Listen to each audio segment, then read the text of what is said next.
സബിതാസ് ഗാർഡൻ്റെ പുതിയൊരു വീഡിയോയിലേക്ക് എല്ലാവർക്കും സ്വാഗതം. ഇന്ന് ബോഗൺവില്ല കട്ടിങ്സ് എങ്ങനെ വേര് പിടിപ്പിക്കാം എന്ന് നോക്കാം. ഒരു കുപ്പിയെടുത്ത് അതിൻ്റെ മുകൾ വശം മുറിച്ചു മാറ്റിയതിന് ശേഷം അതിലേക്ക് മണ്ണിൽ നിറയ്ക്കുക.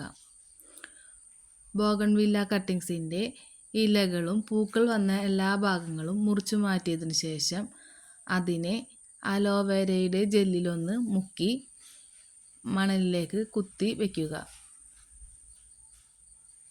അല്പം വെള്ളം നനച്ചു കൊടുക്കുക. അതിനുശേഷം വേറൊരു കുപ്പി മുകൾ വശം മുറിച്ചു മാറ്റിയതിന് ശേഷം അതിൽ കമഴ്ത്തി വയ്ക്കുക.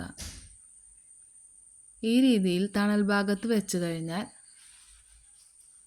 ഒരു 15 ദിവസത്തിന് ശേഷം ഇലകൾ വന്നു തുടങ്ങും.